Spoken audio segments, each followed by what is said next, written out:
എല്ലാവർക്കും നമസ്കാരം.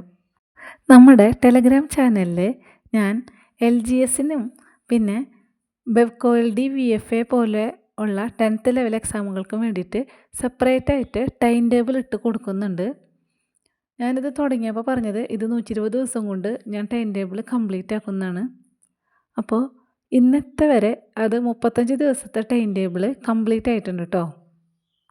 അതിൽ ആ ചാനലിലുള്ള കുറച്ച് പേര് എൻ്റെ ഒപ്പം കൂടിയിട്ടുണ്ട്. അപ്പോൾ അവരുടെ സഹായത്തോട് കൂടിയിട്ട് ഞാനതിൽ ഡെയിലി പഠിക്കാൻ ഇട്ട് കൊടുക്കുന്ന ടൈം ടേബിളിൻ്റെ PDF ചാനലിൽ അപ്ലോഡ് ചെയ്യുന്നുണ്ട്. അതിൽ കുറച്ച് പേരൊക്കെ എൻ്റെ അടുത്ത് അവരുടെ വിഷമം പറയുന്നുണ്ട്. ഞാൻ ഡെയിലി ഇട്ട് കൊടുക്കുന്ന ടൈം ടേബിൾ അവർക്ക് കംപ്ലീറ്റ് ആയിട്ട് ആ ഒരു ദിവസം കൊണ്ട് പഠിച്ച് എത്തിക്കാൻ പറ്റുന്നില്ല. അപ്പോൾ അങ്ങനെയുള്ളവർക്ക് വേണ്ടിയിട്ട് ഒരു സൊല്യൂഷൻ പറഞ്ഞുതരാം. നിങ്ങൾ ഏത് ഭാഗമാണോ നിങ്ങൾ പഠിക്കുന്നത് അത് നിങ്ങൾ നല്ല ഭംഗിയിലും വൃത്തിയിലും കംപ്ലീറ്റ് ചെയ്യുക. നിങ്ങൾക്ക് ഏത് ഭാഗമാണോ ഒരു ദിവസത്തെ കവർ ചെയ്ത് തീർക്കാൻ പറ്റാത്തത്, അല്ലെങ്കിൽ നിങ്ങൾക്ക് ഒട്ടും തന്നെ നോക്കാൻ പറ്റാത്ത ഭാഗങ്ങളുണ്ടാവും. അപ്പോൾ അതിൽ നിങ്ങൾ വിഷമിക്കേണ്ട.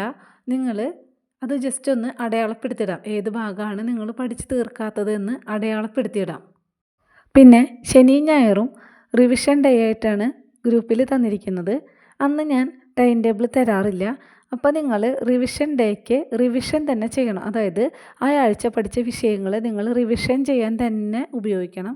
അപ്പോഴും നമ്മളുടെ പെൻഡിങ് കിടക്കുന്ന ടോപ്പിക്കുകൾ അവിടെ കിടക്കുന്നുണ്ടാവും. അത് വിഷമിക്കാനില്ല എന്ന് പറയുന്നതിൻ്റെ കാരണം, ഇപ്പോൾ ഇന്നേക്ക് 35 ദിവസമായി ഞാൻ ടൈം ടേബിൾ ഇട്ട് തരുന്നു. എക്സാമിന് നമുക്ക് ഇനിയും അത്യാവശ്യം സമയമുണ്ട് കേട്ടോ.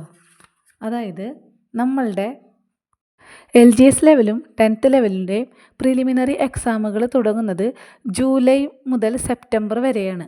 അതായത് നമുക്ക് ഈ ജനുവരി മാസം കൂട്ടാതെ ഫെബ്രുവരി തുടങ്ങി ജൂൺ വരെ, ജൂലൈ ഞാൻ കൂട്ടിയിട്ടില്ല, ഫെബ്രുവരി മുതൽ ജൂൺ വരെ കൂട്ടിയാലും നമുക്ക് 5 മാസത്തോളം പ്രിലിമിനറി എക്സാമിന് വേണ്ടി തയ്യാറെടുക്കാനുള്ള സമയം കിട്ടും. അതിൻ്റെ മെയിൻ എക്സാം തുടങ്ങുന്നത് ഒക്ടോബർ മുതൽ ഡിസംബർ വരെയുള്ള മാസങ്ങളാണ്. അപ്പോഴും നമുക്ക് ഫെബ്രുവരി മുതൽ ഒക്ടോബർ വരെ കൂട്ടിയാലും 8 മാസത്തോളം നമുക്ക് മെയിൻ എക്സാമിന് വേണ്ടി പ്രിപ്പറേഷൻ നടത്താനുള്ള സമയം നമുക്ക് കിട്ടും. അതിൽ VFAയുടെ എക്സാം പ്രിലിമിനറി ഇല്ല. അതിന് മാത്രമാണ് നമുക്ക് സെപ്റ്റംബർ മുതൽ നവംബർ വരെ, അതിനും ഏകദേശം 7-8 മാസത്തോളം നമുക്ക് എക്സാമിനായിട്ട് സമയം കിട്ടും.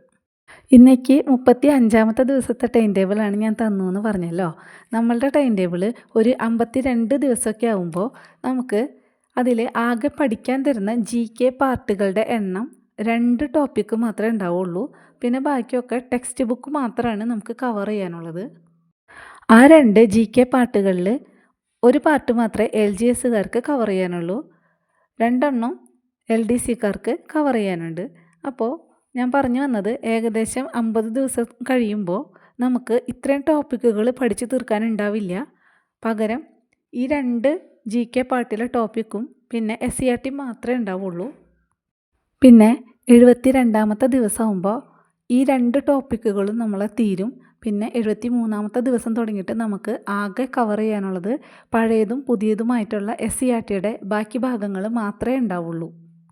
അപ്പോൾ ഈ 73ാമത്തെ ദിവസമാകുമ്പോൾ നിങ്ങൾക്ക് ഏത് ഭാഗമാണോ നിങ്ങൾ ഇതുവരെ നിങ്ങൾക്ക് പഠിക്കാൻ പറ്റാതിരുന്നത് അതൊക്കെ നിങ്ങൾക്ക് ഈ SCERTയുടെ ഭാഗങ്ങളുടെ ഒപ്പം തന്നെ ഓരോ ദിവസം വിട്ടുപോയിട്ടുള്ള ഓരോ ടോപ്പിക്ക് വെച്ചിട്ടായാലും നിങ്ങൾക്ക് പഠിച്ചു തീർക്കാവുന്നതാണ്.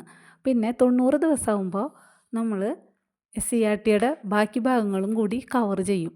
അതായത് LGSൻ്റെയും LDCയുടെയും SCERT ഉൾപ്പെടെയുള്ള സിലബസിലെ മൊത്തം ഭാഗങ്ങളും നമ്മൾ 90 ദിവസം കൊണ്ട് കവർ ചെയ്ത് തീർക്കും. അപ്പോൾ നിങ്ങൾക്ക് ഇപ്പോൾ കഴിയാത്ത ഭാഗങ്ങൾ 73ാമത്തെ ദിവസം മുതൽ 90 ദിവസം വരെ കവർ ചെയ്യാം. എന്നിട്ടും കഴിഞ്ഞില്ലെങ്കിൽ ഞാൻ 91ാമത്തെ ദിവസം മുതൽ 120ാമത്തെ ദിവസം വരെ ഇപ്പോൾ നമ്മൾ പഠിച്ചു കഴിഞ്ഞ ഭാഗങ്ങളൊക്കെ ഒന്ന് റിവിഷനാണ്. അതിനും ഞാൻ ടൈം ടേബിൾ സെറ്റ് ചെയ്ത് വെച്ചിട്ടുണ്ട് കേട്ടോ. ഇന്ന ദിവസം ഇന്ന ഭാഗങ്ങൾ റിവിഷൻ ചെയ്യാമെന്ന് പറഞ്ഞിട്ട്.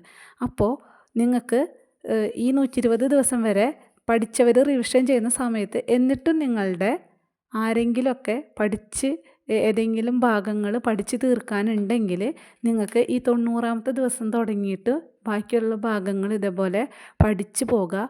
പിന്നെ പഠിക്കുമ്പോൾ ഏറ്റവും ശ്രദ്ധിക്കേണ്ട ഒരു കാര്യം, നമ്മളൊരു ദിവസം പരമാവധി സബ്ജക്റ്റുകൾ വാരി വലിച്ച് കൂട്ടിയെടുക്കുകയല്ല ചെയ്യേണ്ടത്. നിങ്ങൾക്ക് ഒരു ദിവസം ഒരു സബ്ജക്റ്റ് പഠിക്കാൻ പറ്റുള്ളൂ എന്നുണ്ടെങ്കിൽ നിങ്ങളത് ഭംഗിയായിട്ട് വൃത്തിയായിട്ട് പഠിക്കുക. അതാണ് വേണ്ടത്. അയ്യോ ഞാനത് പഠിച്ചില്ല എന്ന് വെച്ച് വെറുതെ ഓടിച്ച് വിടരുത്. ആദ്യമായിട്ട് കാണുന്ന സബ്ജക്റ്റുകളൊക്കെ ഓടിച്ച് വിടരുത്. ഒരിക്കലും ചെയ്യാൻ പാടില്ല. കാരണം നമ്മളുടെ മുന്നിൽ സമയമുണ്ട്. പിന്നെ ഈ 120 ദിവസം കൊണ്ട് എന്തായാലും ഞാൻ തന്ന സിലബസ് അത്യാവശ്യം ഇൻട്രസ്റ്റ് ആയിട്ട് അല്ലെങ്കിൽ ഒരു ജോലി അത്യാവശ്യമാണ് എന്ന് കരുതി പഠിക്കുന്ന ആൾക്കാരുടെ ഈ 90 ദിവസം കൊണ്ട് തന്നെ അവരത് പഠിച്ച് തീർത്തിട്ടുണ്ടാവും. ഇനി ഏതെങ്കിലും സാഹചര്യം കൊണ്ട് പറ്റാത്തവരാണെങ്കിൽ ഈ 120 ദിവസം കൊണ്ട് തന്നെ ആ ഒരു ഭാഗത്തെ സിലബസ് നിങ്ങൾ കവർ ചെയ്തിട്ടുണ്ടായിരിക്കണം. ഉണ്ടാവും. അതാണ് നമുക്ക് ആവശ്യമുള്ളവരാണെങ്കിൽ നമ്മളത് ചെയ്തിരിക്കും.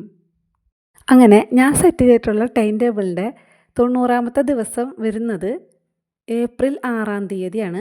പിന്നെ അതിൻ്റെ 120ാമത്തെ ദിവസം ടൈം ടേബിൾ വരുന്നത് മെയ് 21-നാണ്. അതായത് മെയ് 21-ന് നിങ്ങൾ ഈ ടോപ്പിക്ക് മൊത്തം പഠിച്ച് തീർത്താൽ മതി. പിന്നെ അതിൻ്റെ ഇടയ്ക്ക് വരുന്ന ശനി ഞായർ ദിവസങ്ങളിൽ ആ ആഴ്ച പഠിച്ചത് മൊത്തം റിവിഷൻ ചെയ്യണം. അപ്പോൾ നമുക്ക് ജൂലൈ മുതൽ സ്റ്റാർട്ട് ചെയ്യുന്ന പ്രിലിമിനറി എക്സാമിന് മുന്നായിട്ട് അത് 1-2 തവണ നമുക്ക് നന്നായിട്ട് റിവിഷൻ ചെയ്യാനും സമയം കിട്ടും കേട്ടോ.